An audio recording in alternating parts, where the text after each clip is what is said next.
The morning of June 5, 1967, shattered the stillness of the desert skies. Long before the sun had reached its full height, squadrons of Israeli fighter jets cut through the air at treetop level, racing westward toward Egyptian airfields. Operation Focus had begun. Within just a few hours, the balance of power in the Middle East would tilt forever. Egypt, considered the spearhead of the Arab coalition, maintained one of the largest air forces in the region, yet in a matter of hours, most of its strength lay in smoldering ruins. Runways cracked under bomb blasts, hangars collapsed, and fighter jets were reduced to twisted wreckage. Egyptian pilots, caught off guard, never had a chance to scramble. By the time the smoke cleared, more than 300 Egyptian aircraft had been destroyed, giving Israel air supremacy. But while the skies were secured, the Sinai Peninsula stretched out below like a vast and unforgiving battlefield.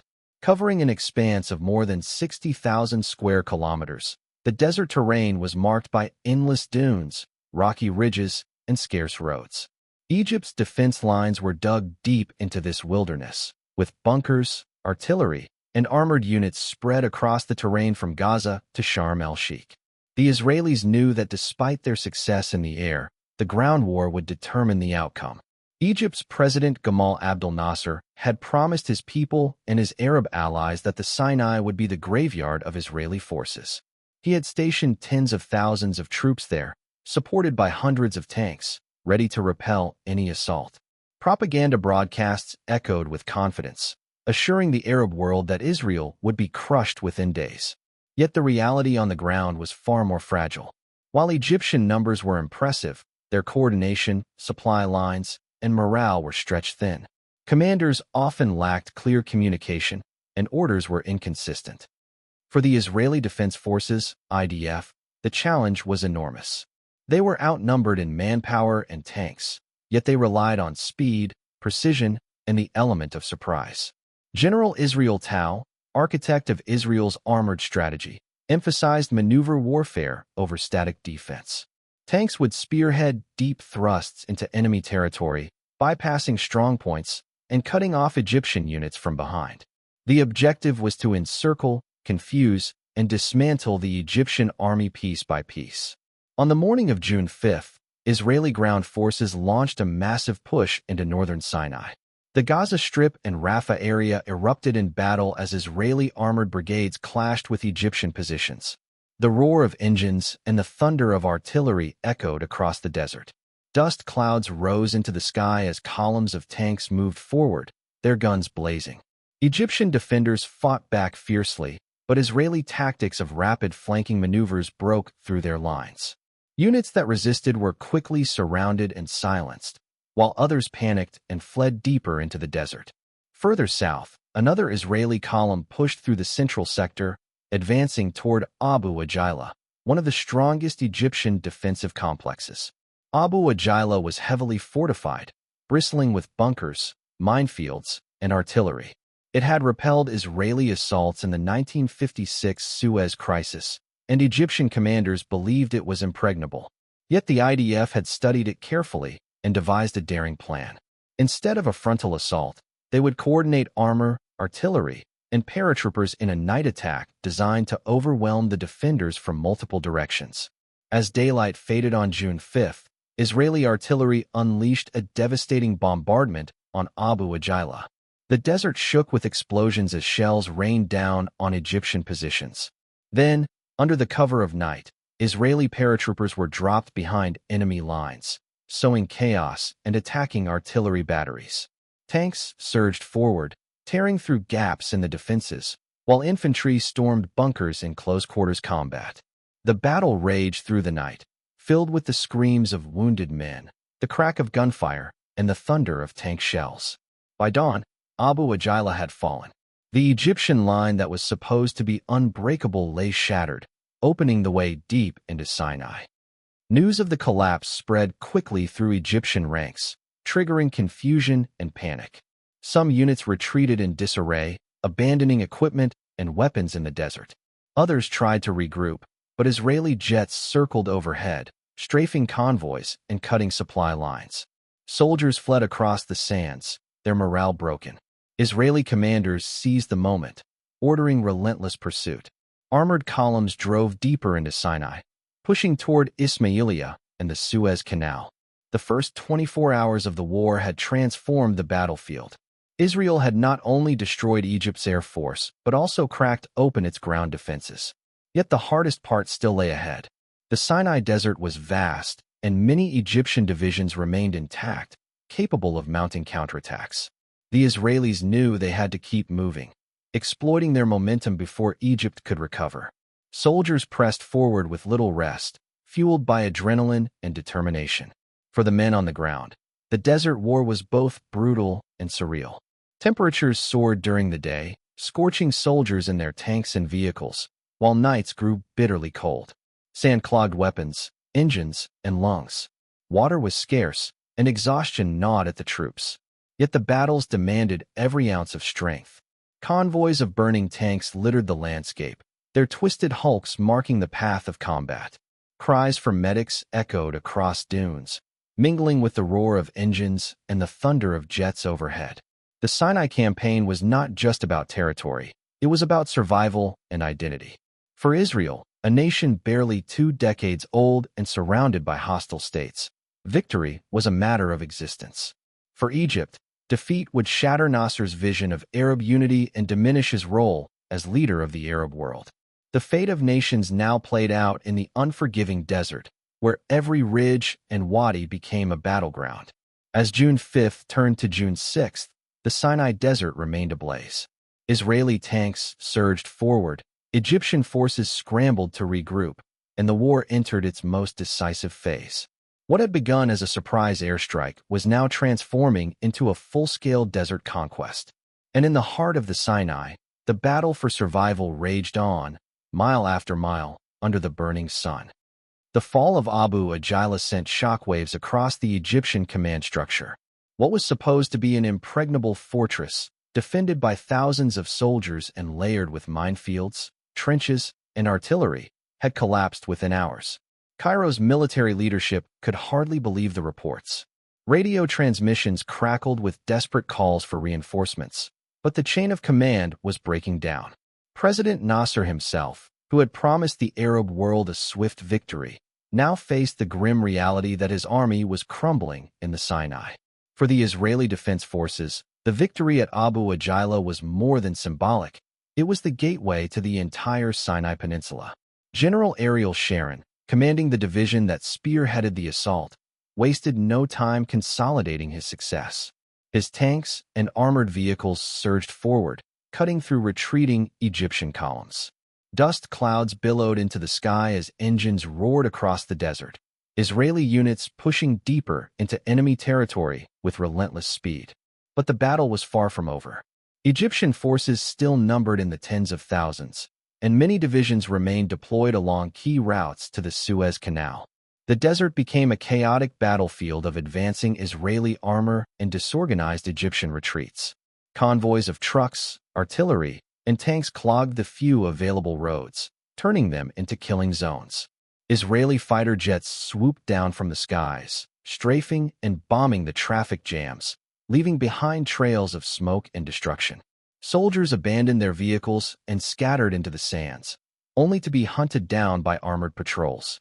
One of the fiercest clashes erupted near Lahfan, where Egyptian forces attempted to regroup and establish a new defensive line. The IDF armored brigades advanced cautiously, knowing the Egyptians had heavy artillery positioned on ridges overlooking the approaches.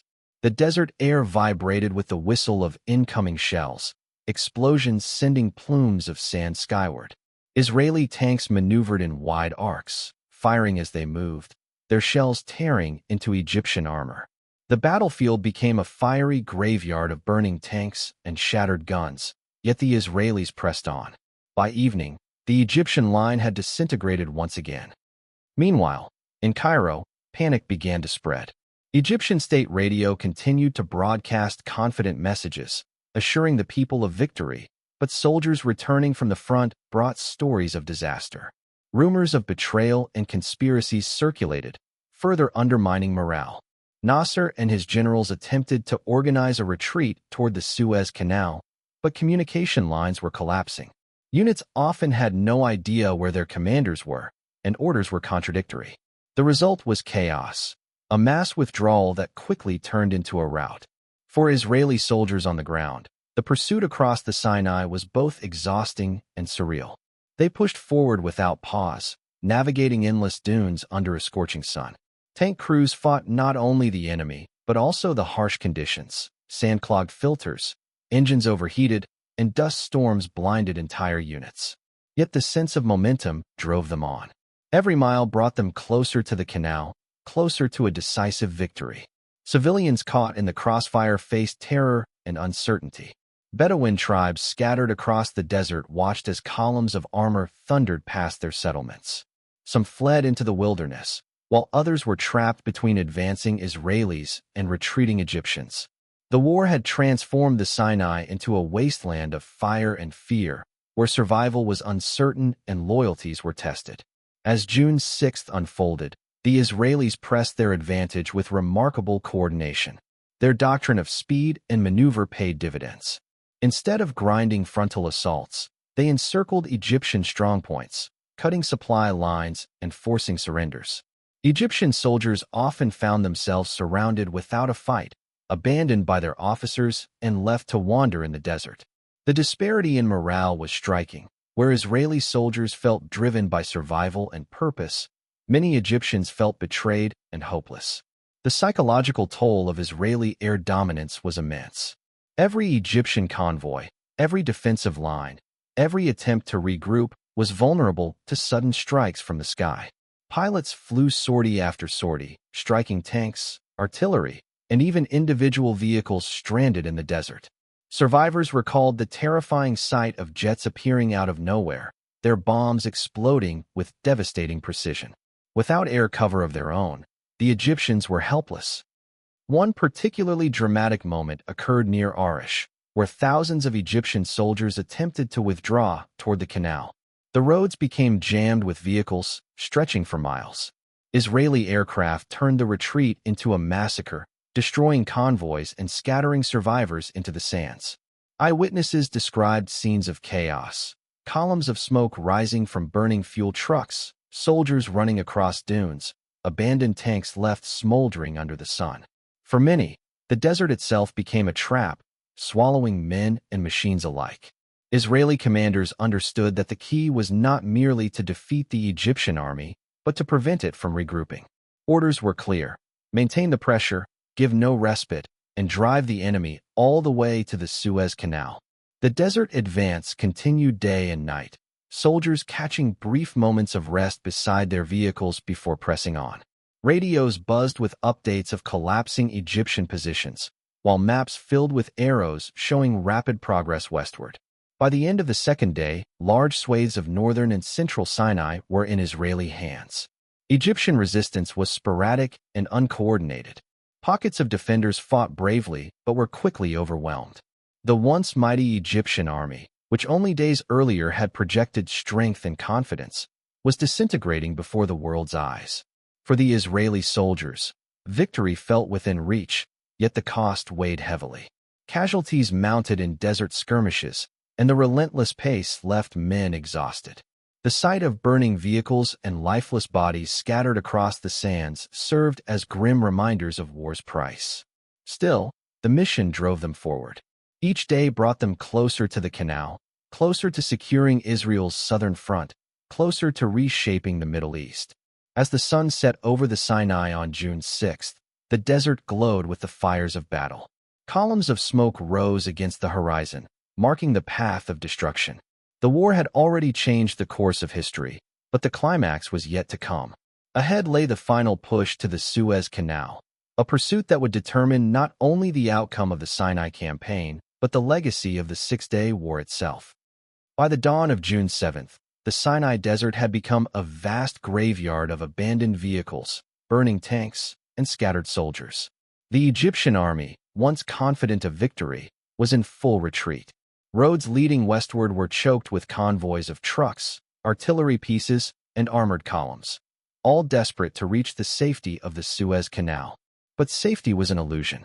Israeli jets hovered above like predators, striking relentlessly at any target they could find. The desert sky was filled with smoke trails, and the sound of explosions echoed across the endless dunes. For the Israeli Defense Forces, the momentum was unstoppable. Commanders understood that speed was the key. Every hour of delay gave the Egyptians time to regroup, and so the orders were clear: push forward without pause. Tanks roared through the sands. Infantry clung to armored vehicles, and supply convoys raced to keep up with the front lines. Exhaustion gnawed at the soldiers, yet adrenaline and determination kept them going. The sense of history in the making gave them strength. In the northern sector, General Israel Tal's armored division pressed westward toward El Arish and beyond. The town had already fallen, and now the road to the canal lay open. Egyptian units attempted to form defensive positions along ridges and passes, but Israeli forces moved with precision, flanking strongpoints and cutting off supply lines. Time and again, Egyptian formations found themselves surrounded, their officers either killed, captured, or fleeing in panic. Soldiers abandoned their weapons, blending into the desert as best they could. Some tried to walk across the barren sands, only to collapse under the merciless sun. One of the most dramatic episodes of the retreat occurred on the Gidi and Mitla passes, two narrow choke points leading from central Sinai to the Suez Canal. These mountain passes, carved into the rugged desert hills, became bottlenecks for thousands of retreating Egyptian soldiers and vehicles. Israeli aircraft pounced on the convoys, turning the narrow roads into corridors of destruction. Burning wrecks blocked the way, and traffic jams stretched for miles. Survivors recalled scenes of horror, soldiers clawing their way past burning vehicles, others trapped in the chaos as bombs and rockets rained down. The retreat became known among Egyptians as the Naksa, the setback, a bitter word that carried the weight as chaos engulfed the passes. Israeli ground forces seized the opportunity.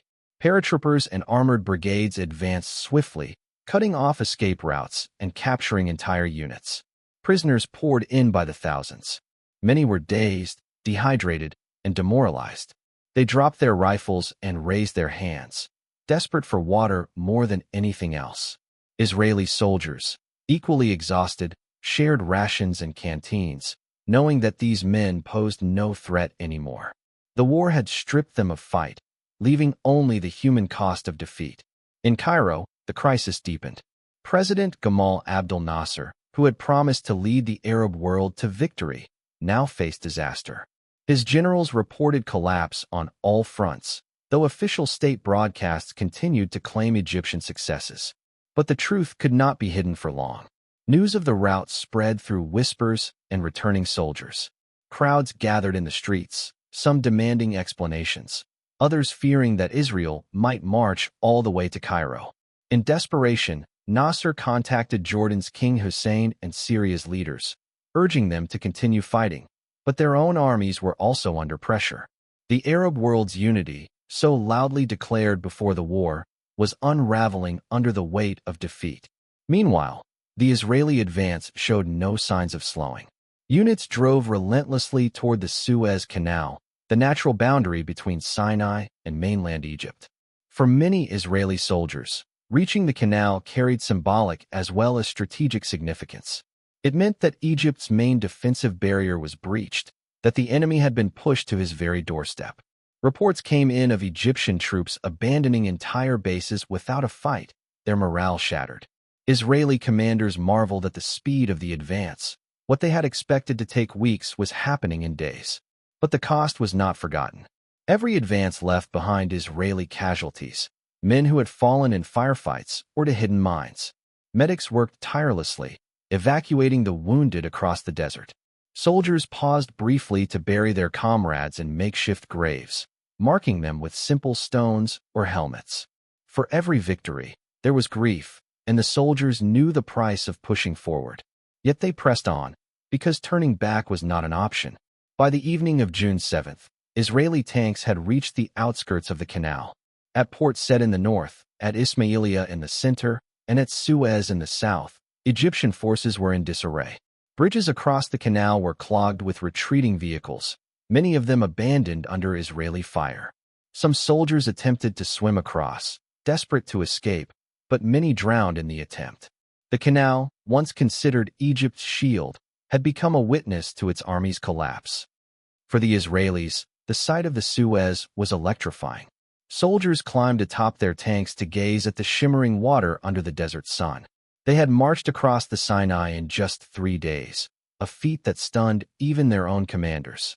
Radios crackled with triumphant reports. The Sinai was in Israeli hands, the Egyptian army destroyed, the southern front secured.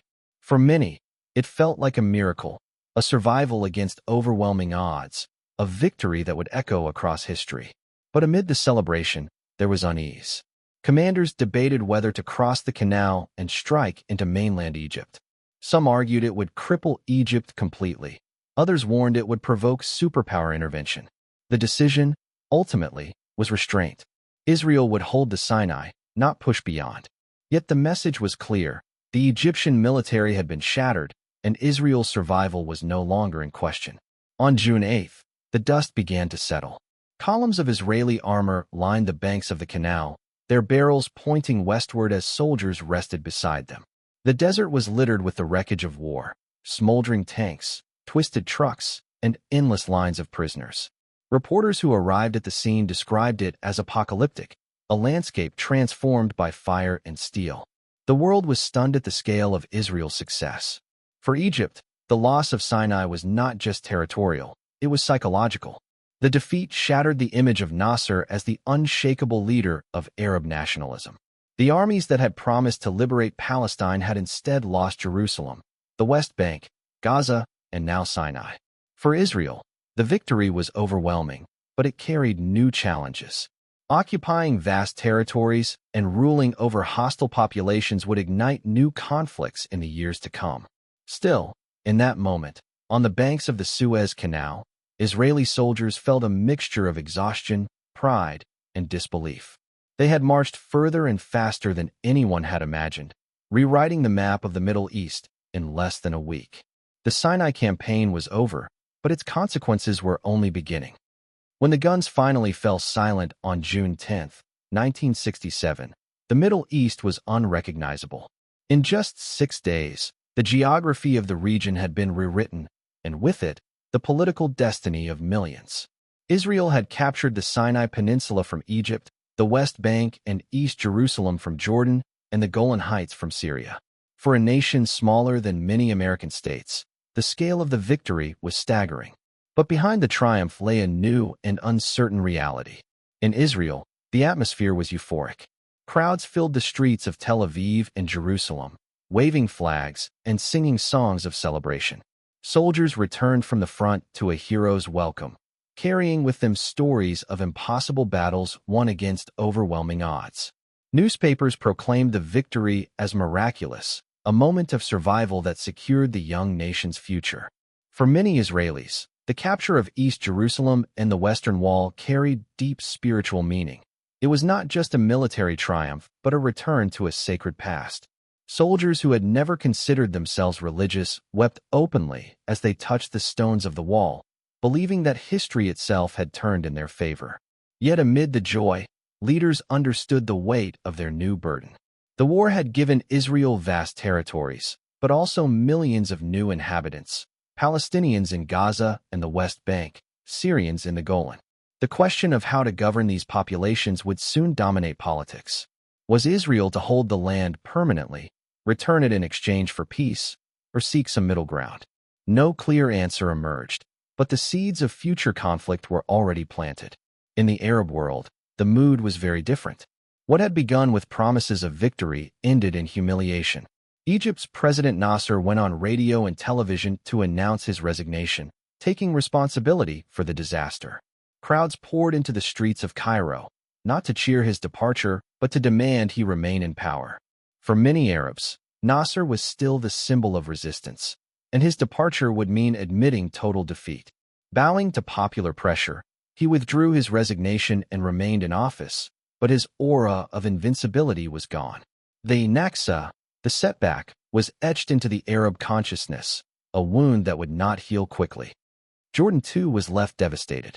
King Hussein had lost the West Bank, including the holy city of Jerusalem. Hundreds of thousands of Palestinians became refugees once again, joining those who had fled in 1948.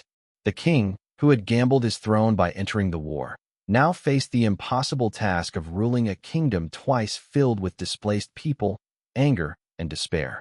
Syria, meanwhile, was stunned by the loss of the Golan Heights, a strategic plateau from which its artillery had once shelled northern Israel. Its leaders vowed revenge, even as they sought to rebuild their shattered army. Internationally, the Six-Day War shook the world.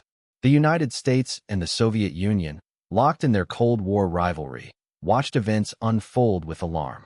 Washington had long supported Israel, while Moscow had armed Egypt and Syria. The lightning speed of Israel's victory embarrassed the Soviet Union, which had supplied the very tanks and aircraft now lying in ruins across the desert. In response, Moscow doubled down on its support for the Arab states, rearming them and preparing for future confrontations. The Americans, meanwhile, embraced Israel as a key ally in the region, cementing a partnership that would shape geopolitics for decades to come. The United Nations stepped in quickly, calling for a ceasefire and debating the future of the captured lands. Resolution 242, passed later that year, called for land for peace, the idea that Israel should return territories seized in the war in exchange for recognition and peace treaties from its Arab neighbors. But the Arab states, meeting at Khartoum, declared their famous three no's: no peace with Israel, no recognition, and no negotiations.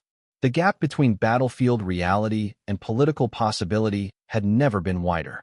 For the Palestinians, the war was a turning point. Many had hoped that the Arab armies would deliver liberation. Instead, they found themselves under direct Israeli rule. Refugee camps swelled with new arrivals, and the sense of betrayal by Arab leaders grew. In this environment, Palestinian groups, such as the Palestine Liberation Organization, PLO, began to assert themselves more forcefully. If the Arab states could not win their freedom, they would have to take the fight into their own hands. The seeds of guerrilla warfare and terrorism that would dominate the coming decades were planted in these days of despair. On the ground, the devastation was immense. Egyptian soldiers who survived the Sinai retreat spoke of endless marches through the desert, with little food or water, haunted by the memory of comrades lost. Families across Cairo, Damascus, and Amman mourned tens of thousands of dead, while others waited in vain for loved ones who would never return. In Israel, too, despite the victory, funerals were held daily. Over 700 Israeli soldiers had been killed, a heavy price for a small nation. The grief was tempered by triumph, but it lingered nonetheless. In the years that followed, the Six-Day War became both a symbol and a lesson. For Israel, it was proof of resilience and military skill, but also a reminder that holding territory brought new dangers. Occupation would lead to resistance, and resistance would lead to endless conflict. For the Arab states, the war was a call to rebuild, to prepare for revenge. Just 6 years later, in 1973, Egypt and Syria would launch the Yom Kippur War in an attempt to reverse the losses of 1967. But in 1967, as the dust settled, the region stood at a crossroads. A war that had lasted less than a week would shape half a century of history. The Sinai, Gaza, the West Bank, Jerusalem, and the Golan Heights were now under Israeli control. Maps were redrawn, alliances shifted, and the balance of power transformed. The psychological impact was as great as the territorial one. The myth of Arab military superiority had been shattered. The image of Israel as a fragile, endangered state had been replaced by one of overwhelming military might. And yet, the fundamental question remained unresolved. Could there ever be peace? The Six-Day War gave Israel security, but not acceptance. It gave the Arab world a cause for unity, but also deep divisions. It gave the Palestinians both despair and determination. The echoes of those 6 days still reverberate, shaping headlines and conflicts to this very day. As night fell on June 10th, soldiers on both sides laid down their weapons. Some returned home in triumph, others in defeat, and countless never returned at all. The desert winds blew over the wreckage of tanks and planes, over the graves hastily dug in the sand, over the battlefields that would remain silent for now. But everyone knew, deep down, that this silence was only temporary. The war was over, but the struggle for the Middle East had only just begun.